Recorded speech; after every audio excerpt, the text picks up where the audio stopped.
Hello and welcome to episode 14 of the Bittersweet Uncomfyness Podcast. People can and will only respect you as much as you respect yourself. Many of us struggle with respecting ourselves and having a higher self-esteem because we believe that we need to achieve many things before we can respect ourselves entirely, before we can look at ourselves in the mirror and see someone respectable. And also the hierarchy of needs, according to Maslow, puts esteem and self-respect at the fourth stage, which means we need to attain the first three stages before we can actually start having this esteem, this self-respect, and the self-love. The first three stages are the physiological needs, which is food, water, and air, and so on. The second one is the security needs, which is money, status, financial security. And the third one is love and belonging. And the fourth one is esteem. I believe this is in some respect very true, but we can still manage to find our self-worth and self-respect and self-esteem no matter where we are. There are many different things that we can do to help improve our respect towards ourselves. And in this episode, I want to share 5 ways I believe that can help each one of us improve and work on our self-respect. So before we start, as usual, I'm Joe, and I hope you're not comfortable. But if you are, then let's get uncomfortable together.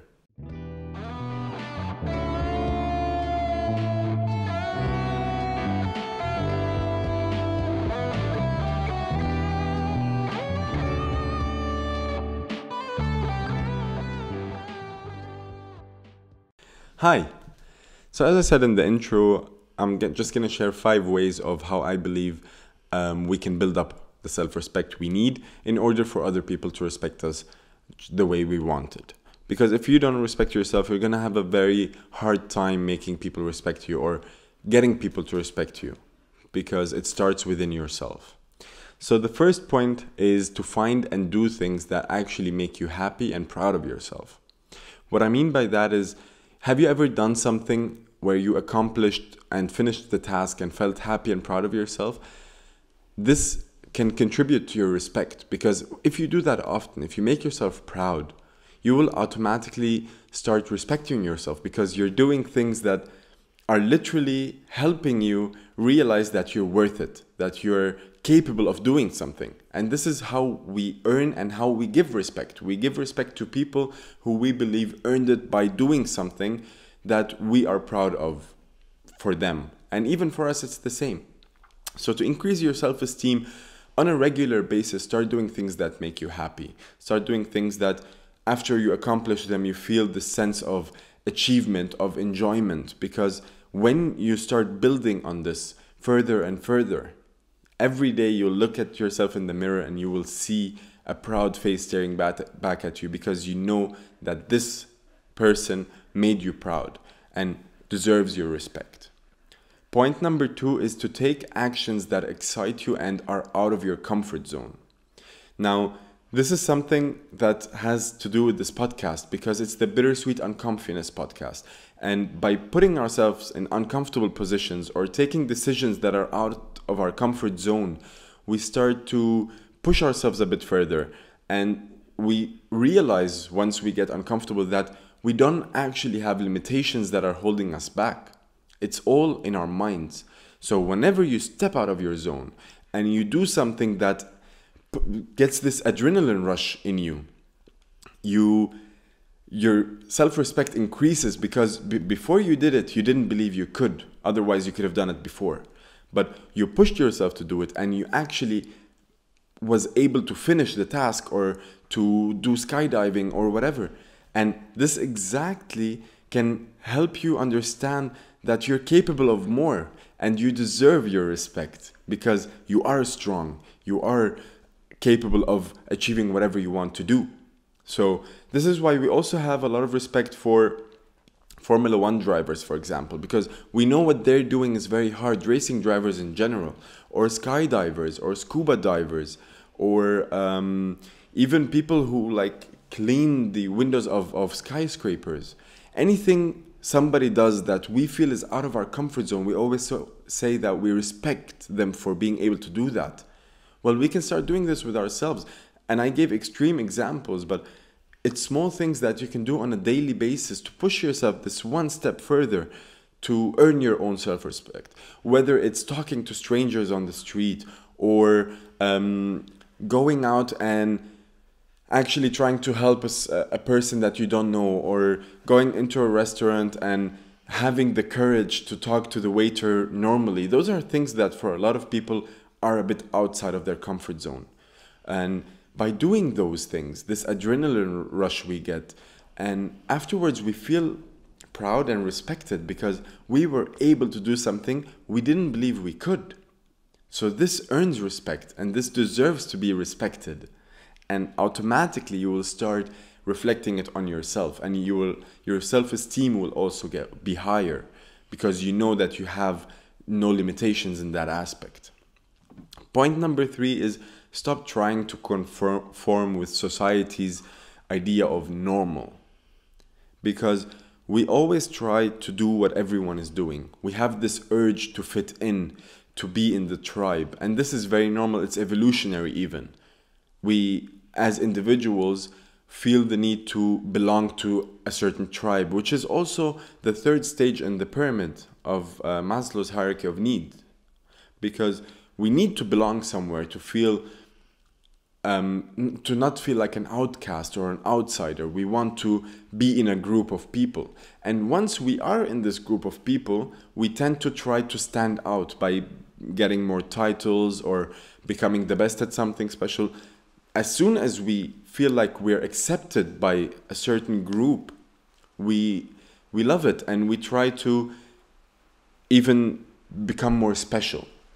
Well, we are special. We are extraordinary creatures. Every individual of us is an individual with a complete different life, a complete different mind. We might have similarities, but we're very different. And by trying to always conform to the normality of life, of society, you're pushing yourself a step back, or you're pulling yourself back from actually being extraordinary, from doing something special, because you want to be accepted, because you want to feel loved. But you will be loved and accepted even if you're extraordinary. Being normal is not our purpose here. Each one of us has an extraordinary set of skills, set of knowledge that we can equip, that we can use in order to advance in life. And whenever you start doing that and you stop caring about what other people think, they will let you in because they see that you're real, you're honest, you're true. But if you try to fit in the whole time, you are literally just putting on a mask and trying to be something you're not. And that's why you lose your self-respect, because you know you wouldn't want to be this way, but you are like this because you need the confirmation. Give that confirmation to yourself and be yourself. This will make you proud of yourself and, in fact, make you respect yourself more, and therefore make other people respect you more. Point number 4 is don't let other people set your boundaries. First of all, you set your boundaries. If you want to have boundaries, it's yours to decide where you want to stop, what your limit is. A lot of people say, I have no boundaries, I have no limitations. It's because you believe that you're capable of doing anything. And those are people with high self-esteem, with a great amount of self-respect. Because they know that if they put their mind to a task, they can accomplish it, they can achieve it, and they can make anything work. And the same mindset can be adapted by each one of us. As soon as, after what I said in point 3, we stop trying to be normal according to what people see as normal, and we start being ourselves. Also, what I mean with not setting boundaries is the fact that when you want to start something, when you want to do something, and you go and you seek advice from every person, each person will have a different kind of advice for you. Some people will say, don't start this business, it won't work. It won't work for him or her, but it might work for you. Don't let them tell you what you can and can't do. You tell yourself what you can and can't do. And try it out. If you can't, you'll find it out. But by trying, you're pushing yourself out of your comfort zone, which brings us to point number 2. They're all connected. Once you go back to point number 2 and you go out of your comfort zone and you try something that other people told you not to, and you succeed, The respect you're going to get from yourself and from others is way more than if you just gave up right at the start. And if you don't make it, you will have respect for yourself for even trying, for pushing yourself far enough to find out that it's not going to work. But if you actually put yourself on the spot and you put your mind to it, there's nothing to hold you back. It's all you. And it depends on how much you're willing to dedicate for it. The more you work on yourself and on whatever project you have at hand, the more respect you will have for yourself. Point number 5 is learn to say no. This is something that I'm still struggling with, to be very honest with you, because I still have this need of making the people around me happy, but not genuinely making them happy, but contributing to their happiness.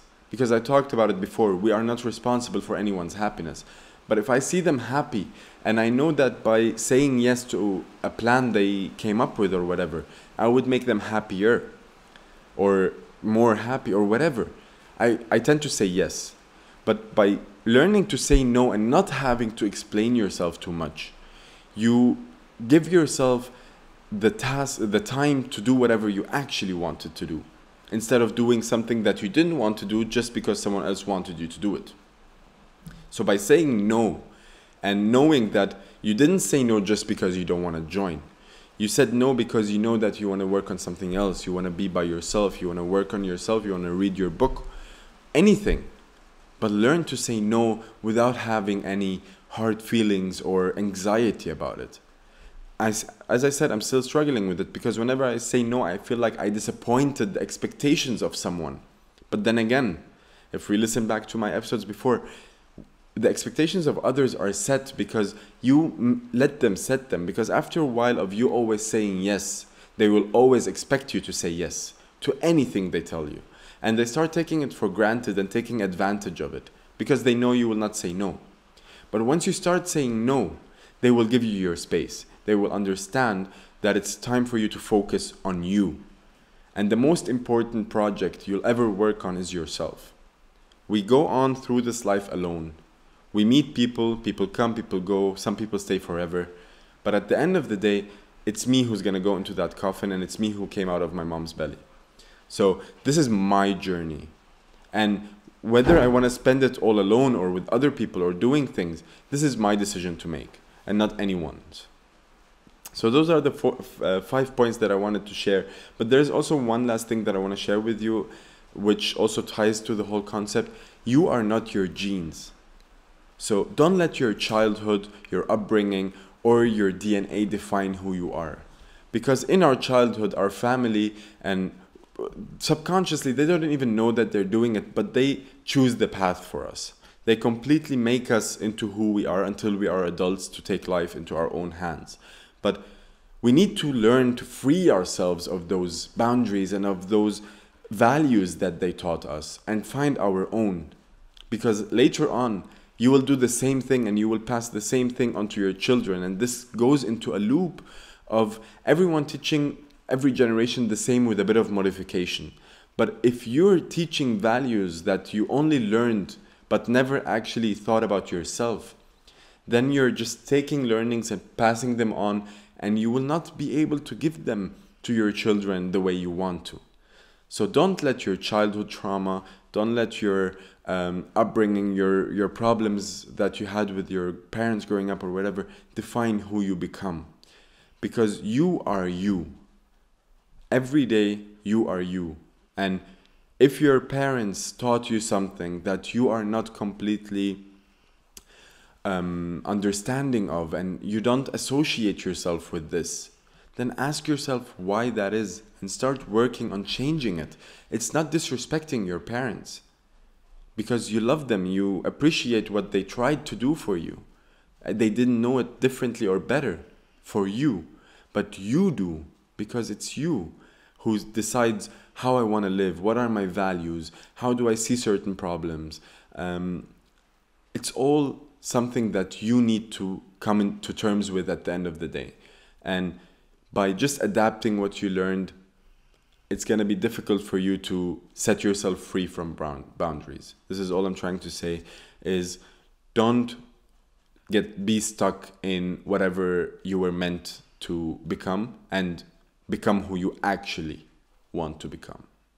So to sum up the 5 points that I believe can increase our self-esteem and self-respect, point number 1 is find and do things that make you happy and proud of yourself. Every time you do something and you feel this sense of achievement, of joy, you will have a bit more self-respect to yourself because you know that you're capable of doing this. The same thing goes to point number 2, which was take actions that excite you, that give you this adrenaline rush and are out of your comfort zone. Because every time you overcome one of these fears of the unknown, which is the uncomfortable zone, you increase in self-esteem, you feel stronger, and you eliminate fears that were there for no reason at all. Point number 3 is to stop trying to conform with society's normal. You are not normal. You are extraordinary. So is every individual. Our bodies are extraordinary. The universe is. Everything is. And if we all try to be the same, then what's the whole sense of it? What is our purpose? Find your own self. Be extraordinary. Be who you are. Respect yourself for who you are outside of society, and you will see how people will respect that. People respect people who follow who they are, follow their ambitions, and don't always try to fit in. Point number 4 is don't let other people set your boundaries or kill your dreams. If they told you to avoid doing something or advised you to stop the business or whatever, don't listen to them because it's their experience. It's their advice. Do your own experience. Find it out on your own. Find out if you're capable of it or not. If not, they were right, but they weren't right for your life. They were right for their life because what you will learn is probably different than what they learned on the way. Just try your best, work as hard as you can, and you will see your self-respect go up, not only by yourself, but by everyone around you who sees your work ethic, who sees how you're showing up every day and trying your best. Imagine if Thomas Edison stopped after trying 10 times because someone told him to stop. They tried doing a bulb themselves and it didn't work out. Imagine he had stopped. Just because someone told him not to do it. Or if Steve Jobs would have stopped creating processors or whatever, or a computer, because people told him, yeah, you can't have a fast processing computer or whatever. It would have changed the destiny of humanity. It would have changed everything. We would have been in a completely different spot in our lives. Probably someone else would have come along and did it, but it would have taken a complete different shift in what we know as the world today. So point number 5 is learn to say no.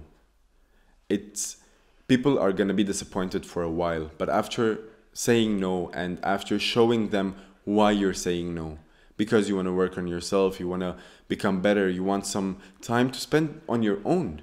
It's not always about working hard. Sometimes it's just about having a week or 2 or even 3 weeks of you being with yourself, enjoying your company and finding out what the next steps are for you in your life, or talking to yourself, getting to know how far you've come in every aspect of your life. This sometimes takes time as well.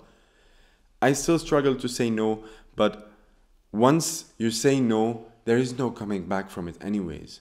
So say no and have a clear conscience, because as long as you do it in a perfect balance, nothing bad can happen, right? And the last point I shared was that we are not our genes. The things we learned in our childhood, our upbringing, does not have to define who we are. We define who we are. And we choose where to go in our life and who we want to be.